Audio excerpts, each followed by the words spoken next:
Praise the Lord. प्रभु के नाम की स्तुति हो। आज हम पढ़ेंगे दूसरा इतिहास 36वां अध्याय। तब देश के लोगों ने योशिय्याह के पुत्र यहोआहाज को लेकर उसके पिता के स्थान पर यरूशलेम में राजा बनाया। जब यहोआहाज राज्य करने लगा तब वह 23 वर्ष का था और 3 महीने तक यरूशलेम में राज्य करता रहा। तब मिस्र के राजा ने उसको यरूशलेम में राजगद्दी से उतार दिया और देश पर 100 किक्कार चांदी और किक्कार भर सोना जुर्माने में दंड लगाया। तब मिस्र के राजा ने उसके भाई एलयाकीम को यहूदा और यरूशलेम का राजा बनाया और उसका नाम बदलकर यहोयाकीम रखा और नक्को उसके भाई यहोआहाज को मिस्र में ले गया। जब यहोयाकीम राज्य करने लगा तब वह 25 वर्ष का था और 11 वर्ष तक यरूशलेम में राज्य करता रहा। और उसने वह काम किया जो उसके परमेश्वर यहोवा की दृष्टि में बुरा है। उस पर बाबेल के राजा नबूकदनेस्सर ने चढ़ाई की और बाबेल ले जाने के लिए उसको बेड़ियां पहना दी। फिर नबूकदनेस्सर ने यहोवा के भवन के कुछ पात्र बाबेल ले जाकर अपने मंदिर में जो बाबेल में था रख दिए।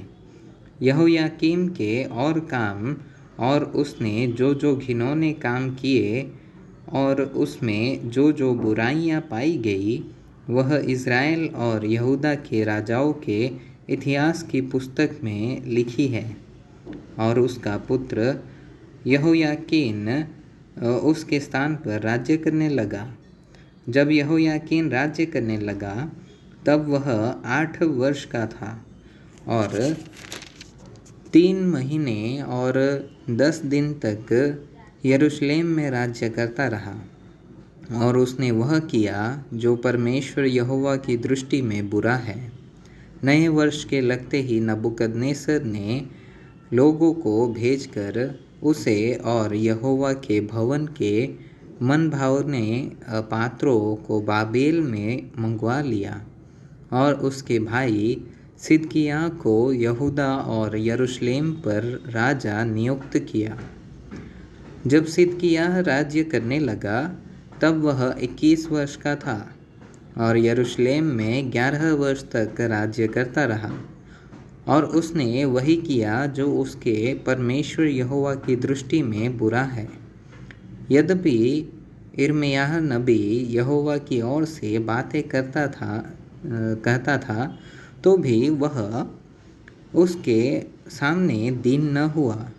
फिर नबूकदनेस्सर जिसने उसे परमेश्वर की शपथ खिलाई थी उससे उसने बलवा किया और उसने हठ किया और अपना मन कठोर किया कि वह इज़राइल के परमेश्वर यहोवा की ओर न फिरे। वरन सब प्रधान याजकों ने और लोगों ने भी अन्य जातियों के से घिनौने काम करके बहुत बड़ा विश्वासघात किया और यहोवा के भवन को जो उसने यरूशलेम में पवित्र किया था अशुद्ध कर डाला। और उनके पूर्वजों के परमेश्वर यहोवा ने बड़ा यत्न करके अपने दूतों से उनके पास कहला भेजा क्योंकि वह अपनी प्रजा और अपने धाम पर तरस खाता था। परंतु वे परमेश्वर के दूतों को ठट्ठों में उड़ाते और उसके वचनों को बहुत तुच्छ जानते और उसके नबियों की हंसी करते थे। निदान यहोवा अपनी प्रजा पर ऐसा झुंझला उठा कि बचने का कोई उपाय न रहा। तब उसने उन पर कसदियों के राजा से चढ़ाई करवाई और इसने उनके जवानों को उनके पवित्र भवन ही में तलवार से मार डाला। और क्या जवान, क्या कुंवारी, क्या बूढ़े, क्या पक्के बाल वाले, किसी पर भी कोमलता न की। यहोवा ने सबों को उसके हाथ में कर दिया।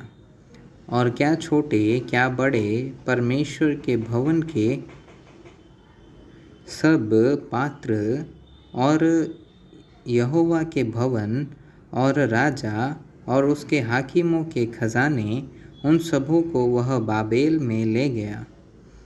और कसदियों ने परमेश्वर का भवन फूंक दिया और यरूशलेम की शहरपनाह को तोड़ डाला और आग लगाकर उसके सब भवनों को जलाया और उसमें का सारा बहुमूल्य सामान नष्ट कर दिया।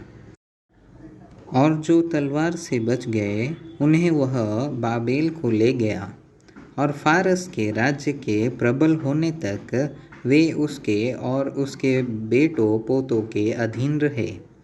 यह सब इसलिए हुआ कि यहोवा का जो वचन यिर्मयाह के मुँह से निकला था वह पूरा हो, और कि देश अपने विश्राम कालों में सुख भोगता रहे। इसलिए जब तक वह सूना पड़ा रहा तब तक, अर्थात 70 वर्ष के पूरे होने तक उसको विश्राम मिला। फारस के राजा कुस्रू के पहले वर्ष में यहोवा ने उसके मन को उभारा कि जो वचन यिर्मयाह के मुँह से निकला था वह पूरा हो।